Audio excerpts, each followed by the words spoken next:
हिंदुस्तान की सरजमीनें गुजरे हुए वक्त में बहुत से सैलाब देखे हैं। वक्त के साथ पोशाकें और शक्लें तो बदली, लेकिन खून का रंग लाल ही रहा।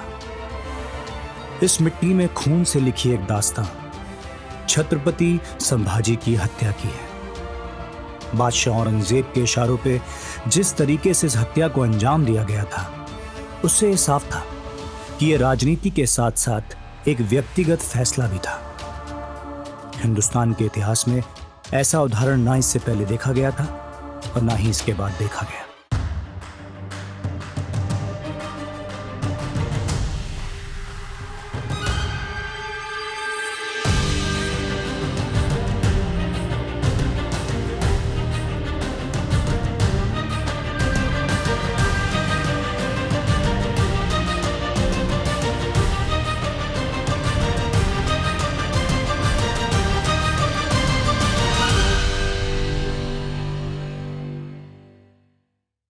सत्रहवीं शताब्दी का हिंदुस्तान, मुगलिया सल्तनत अपने सुनहरे दौर में थी। काबुल से बंगाल तक और कश्मीर से कृष्णा के तट तक फैला हुआ एक विशाल साम्राज्य कला, सभ्यता और आर्थिक विकास के साथ प्रभावशाली प्रशासन सल्तनत की नींव को मजबूती से संभाले हुए था। और उधर पश्चिम भारत में छोटी छोटी टुकड़ियों में लड़ने वाली मराठा सेनाएं अब एकजुट हो चुकी थी। और यहीं से शुरू होती है मराठा साम्राज्य की गाथा। ये उस दौर की बात है जब एक जाबाज मराठा योद्धा संभाजी एक शक्तिशाली और अहंकारी बादशाह औरंगजेब को ललकारा था। उस वक्त की जो परिस्थिति है, स्थिति है, काल है, उस हिसाब में अगर देखें तो it was nothing of Islam and Hinduism. It was only about making an political identity. बादशाह शाहजहां की 6 औलादों में से आखिरी बेटे थे औरंगजेब। वह 16 वर्ष की उम्र में औरंगजेब को दक्षिण भारत का राज्यपाल बना दिया गया था। बादशाह शाहजहां अपने बेटे औरंगजेब की महत्वाकांक्षा और कट्टरता से वाकिफ थे। इसीलिए वो अपने दूसरे बेटे दारा शिकोह को अगला मुगल बादशाह बनाना चाहते थे। जैसे ही यह खबर औरंगजेब तक पहुंची, बदले की आग में उसने अपने भाई दारा शिकोह की हत्या कर दी और अपने पिता शाहजहां को बंदी बना दिया। 15 जून 1658 को औरंगजेब ने दिल्ली में खुद को बादशाह घोषित कर दिया। बादशाह औरंगजेब के जहन में जो राज्य की संकल्पना है वह लोक कल्याणकारी राज्य संकल्पना नहीं है, वह एक शोषण की, उत्पीड़न की राज्य संकल्पना है। वो शरिया के आधार से राज्य करना पसंद करते हैं। वहीं शिवाजी महाराज दूसरी तरफ दक्षिण भारत में हिंदवी स्वराज स्थापित करने के लिए संघर्ष कर रहे थे। शिवाजी महाराज के मन में एक प्रबल इच्छा थी कि वो सब अन्याय और अत्याचार हो रहे हैं महाराष्ट्र में, स्वातंत्र्य चाहिए अपने को। और वो स्वातंत्र्य का दीप उन्होंने अपने लड़के के माध्यम से पूरा किया। संभाजी राजे भोसले का जन्म 14 मई 1657 में हुआ। उनकी माता बहुत ही जल्दी गुजर गई हुई है और उनकी जो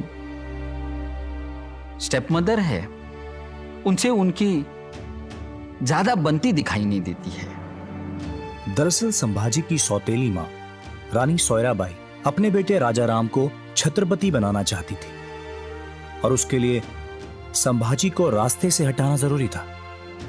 जब 3 अप्रैल 1680 को छत्रपति शिवाजी की अकस्मात मृत्यु हुई, तब मराठा राज्य के सभी बड़े मंत्री रानी सोयराबाई के साथ मिल गए और संभाजी को बंदी बनाने का आदेश जारी कर दिया गया।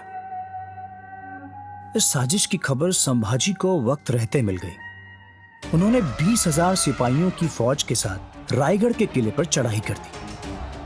रानी सोयराबाई और उनके पुत्र राजा राम को बंदी बना दिया गया। 16 जनवरी 1681 में मराठा साम्राज्य के नए छत्रपति बने संभाजी। छत्रपति संभाजी शिवाजी के बाद जो कि 8 वर्षों में मराठों के साम्राज्य को बढ़ावा देते। अपनी वीरता का सबूत देते हुए संभाजी ने मुगलिया रियासत के औरंगाबाद और बुरहानपुर के किलों में एक साथ धावा बोला। औरंगाबाद और बुरहानपुर की ऐसी दशा कर दी है संभाजी राजा ने। वो बुरहानपुर इतना श्रीमंत और धनाढ्य शहर था, वहां बहुत रईस लोग रहते थे। वो शहर भी मराठों ने फस्त कर दिया। शिवाजी के बाद औरंगजेब को ऐसा लगा कि अब दक्षिणी राज्यों को आसानी से हासिल किया जा सकता है, लेकिन संभाजी के साहस ने औरंगजेब के मंसूबों को चूर चूर कर दिया। जहां एक तरफ औरंगजेब दक्षिण भारत को मुगलिया सल्तनत में मिलाने की रणनीति बना रहा था, वहीं दूसरी तरफ उसकी नजर राजपूतों की आपसी मतभेदों पे थी। इसका फायदा उठाते हुए उसने अपने बेटे शहजादे अकबर को राजपुताना पे कूच करने का हुक्म दिया। राजपूत ने एक ऐसा नाटक खेला, उन्होंने शाहजादा अकबर को वश कर दिया। वो बोले हम तुम्हें बादशाह बनाएंगे। राजपूतों के प्रस्ताव पर शहजादे अकबर ने अपने पिता के खिलाफ बगावत का बिगुल फूंक दिया। शहजादे के इस कदम से औरंगजेब को ठेस तो पहुंची, लेकिन ऐसी परिस्थिति से निपटना उसे आता था। बादशाह धूर्त था वैसा। उसने ऐसा एक खत लिखा उसको। शहजादे को लिखे इस खत में औरंगजेब ने उनकी चालाकी की प्रशंसा करते हुए यह जाहिर किया कि अब समस्त राजपुताना को एक साथ परस्त किया जा सकता है। और उन्होंने वो खत राजपूत जासूसों से पकड़वाया। खत मिलते ही राजपूत जंग से पीछे हट गए और शहजादा अकेला रह गया। राजपूत दुर्गादास, वो जानते थे शहजादे की जान की सलामती के लिए एक ही विकल्प है, छत्रपति संभाजी।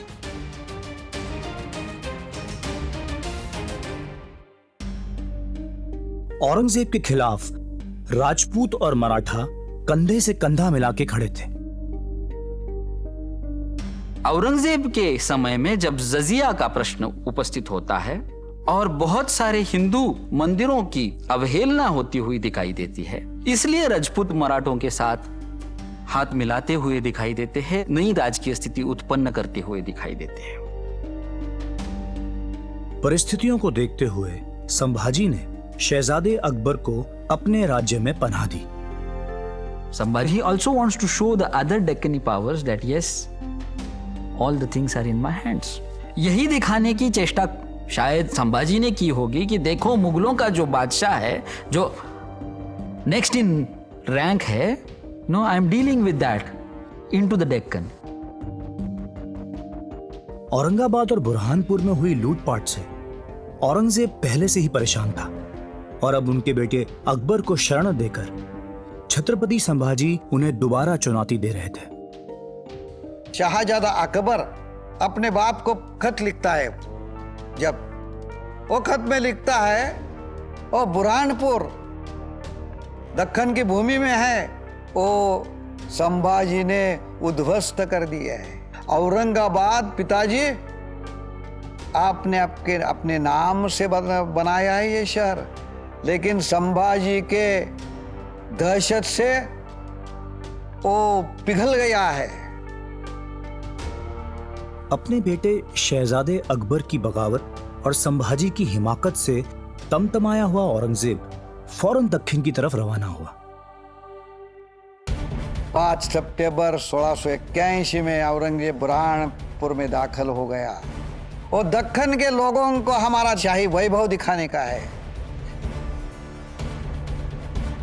जब औरंगजेब नीचे आ रहे हैं दक्कन में, तो he wants to conquer the whole of the Deccan. Deccan पे जो नजर है औरंगजेब की, that is from 1636 when he was the viceroy of the Deccan. जब औरंगजेब को भनक लगी कि छत्रपति संभाजी और उनके बेटे उत्तर भारत की तरफ बढ़ने वाले हैं, उन्होंने तुरंत अपनी सेनाओं को नासिक रवाना कर दिया। 25,000 सेना और उसका नेतृत्व करता था फिरोज जंग। उसने परिख डाला। संभाजी महाराज के फक्त 400 लोग थे किले पर। नासिक में हुई जंग में औरंगजेब की विशाल मुगलिया फौज को संभाजी की छोटी मराठा टुकड़ी ने परस्त कर भारी नुकसान पहुंचाया। गुस्से की आग में जल रहा औरंगजेब अब सिर्फ संभाजी की बर्बादी देखना चाहता था। मुगल फौजों ने गोलकोंडा और बीजापुर के किलों पर कब्जा कर लिया और गोवा की पुर्तगाली सरकार से सांठगांठ कर मराठा नौसेना पे जहाजी बेड़े भी लगा दी। धीरे धीरे अब संभाजी को हर तरफ से घेरा जा रहा था। आखिरकार शहजादे अकबर अपनी गर्दन पर मुगलिया पंजों को कसता हुआ देख संभाजी की मदद से फरस यानी पर्शिया भाग जाते हैं। संभाजी जानते थे उनके पास अब रास्ते कम हैं। सुरक्षा के नजरिए से उन्होंने अंबाघाट से रायगढ़ जाने का निर्णय लिया, लेकिन रसद के लिए वो संगमेश्वर में रुके। The whole history of India is nothing but of betrayals. और यहाँ पे Shirke, they are the people who have betrayed, and it's only because of these shirkes who know where Sambhaji is. Sambhaji उस वक्त संगमेश्वर में थे। उसका मार्ग है जो संगमेश्वर का इतना विकट था, वो सिर्फ सिरकों को मालूम था। इन लोगों को लगा होगा कि अभी मराठों का राज्य तो जाना ही जाना है, और अगर हम इस स्थिति में मुगलों को मदद करते हैं तो शायद हमें उससे ज्यादा का फायदा हो सकता है। पल पल परिस्थिति संभाजी के लिए गंभीर होती जा रही थी। जब शिरकों से औरंगजेब को पता चला कि संभाजी संगमेश्वर में है, उन्होंने खबर मिलते ही मुगल फौज को 1 फरवरी 1689 को लगभग 2000 घुड़सवारों के साथ संगमेश्वर की तरफ कूच करने का आदेश दिया। उधर अचानक संभाजी और उनकी छोटी सी फौज अकबका के रह गई।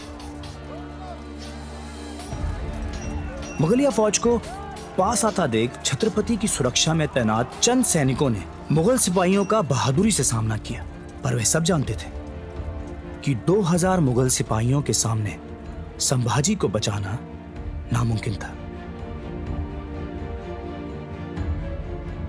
इतिहास में दर्ज ये मनहूस घड़ी आखिरकार आ ही गई और संभाजी को मुगलिया फौज ने बंदी बना लिया।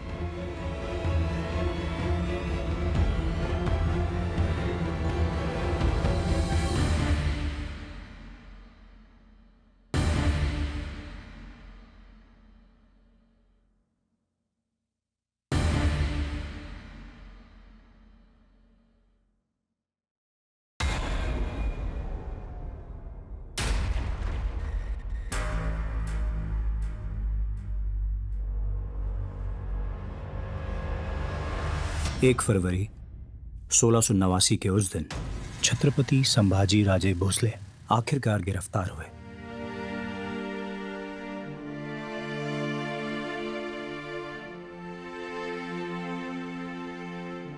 बादशाह औरंगजेब की एक लौती ख्वाहिश अब पूरी हो चुकी थी। संभाजी को मुगलों ने बंदी बनाकर संगमेश्वर से बहादुरगढ़ तक हाथियों के पीछे घसीटा।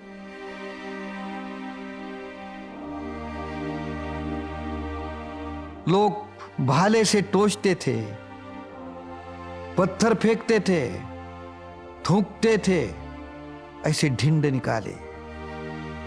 He's been dragged. His nails have been pulled.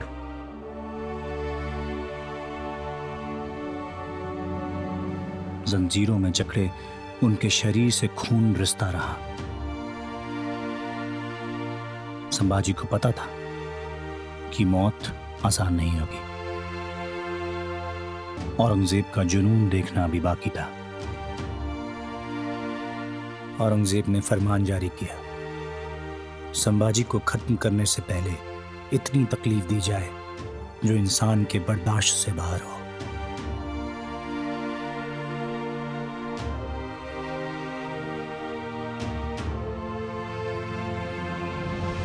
जब औरंगजेब उनकी आंखें देखी थी, कितनी तेजस्वी है आंखें, औरंगजेब ने उनके आंखों को देखा और बोला, इनके आंखों में सड़ई फिर दो। आगे एक आदमी और पीछे एक आदमी, उनके हाथ में वाघनख, और उसको ऐसा ऐसा और बढ़ के उसको मारा। ऐसा व्यवहार, ऐसा दुर्व्यवहार इतिहास के पन्नों में किसी भी राजा ने दूसरे राजा की प्रति किया नहीं है। इतना दुर्व्यवहार औरंगजेब खुद अपने प्रत्यक्ष में संभाजी के साथ कर रहा है। जान बख्शने के बदले कुछ शर्तें रखी गई। पहली, संभाजी अपने सभी किले मुगलिया सल्तनत के हवाले कर दें। दूसरी, अपने खुफिया खजाने का पता दें। तीसरी, उन मुगल अफसरों का नाम पेश करें जो हुकूमत के खिलाफ काम कर रहे थे। और चौथी, कि वो इस्लाम कबूल करें। किसी भी बात को संभाजी ने हाँ न की। He died a martyrs death. Sambhaji को जिस दर्द से गुजरना पड़ा उसका सिर्फ एक अनुमान ही लगाया जा सकता है। संभाजी राजा ने अपना आत्मा अपने मिट्टी में लिया और मृत्यु के सामने हो गए। 11 मार्च 1689 को महज 31 वर्ष की उम्र में छत्रपति संभाजी राजे भोसले अपने धर्म का मान रखते हुए तुलापुर में शहीद हुए। वो दिन था फाल्गुन अमावस्या। वो अमावस्या ने क्या देखा? उसकी जिद, उसका धैर्य और उसकी शमशेर। मैं उसको मृत्युंजय अमावस्या कहता हूं। The Emperor Alamgir Aurangzeb is in high spirits that he thinks that now it is the end of the Marathas. और उस स्पिरिट में वो भूल जाते कि they are dealing with the Chhatrapati of the Marathas. Aurangzeb is a cruel person when it comes to punishment. The last thing what he wants to show to the Marathas is that, yes, see, I have treated your Chhatrapati in such a manner that we have brutally assassinated him. And you take this as a lesson that you will not deal with the Mughals again. But it has backfired them. ये क्यों हुआ? Why did it boomerang? ये boomerang होने की वजह यह है कि the idea of the state, the ideology is completely different. Sambhaji की मृत्यु से भारत के इतिहास में एक नया मोड़ आया। उनके बलिदान से मराठा गौरव को नई चेतना मिली, जिसके ऊपर एक महान साम्राज्य की नींव रखी गई।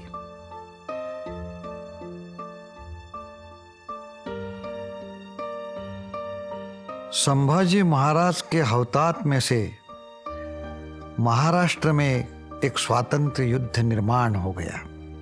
और ये मराठे उनसे भिड़ रहे हैं, 25 सालों तक भिड़ रहे हैं। And it became a cause for the downfall and the decline of the Mughal empire in India. ये जो शानदार मुगली सल्तनत या साम्राज्य था, ये पूरा खत्म हो गया मराठों की वजह से। संभाजी अपने जीते जी जो मराठा साम्राज्य के लिए नहीं कर पाए, वो उनकी मृत्यु से हासिल हुआ। उनके शहीद होने के बाद न केवल दक्षिण भारत बल्कि उत्तर भारत में भी मुगल साम्राज्य की कब्र खोद दी गई। 18वीं शताब्दी में मराठों ने एक समर्थ और प्रबुद्ध राज्य स्थापित किया। 1760 तक 3/4 भारत पर मराठा ध्वज लहरा रहा था।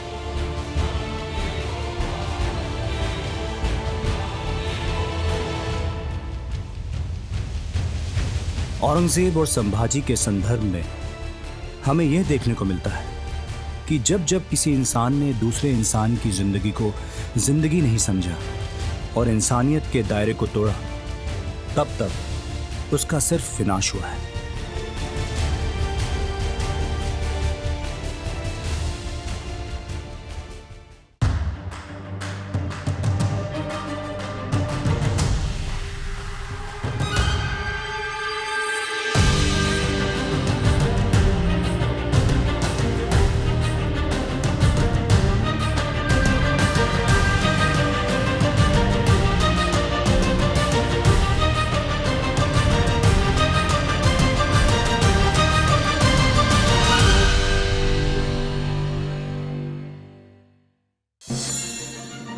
Like, share, subscribe and click on the bell icon to never miss an update from Epic.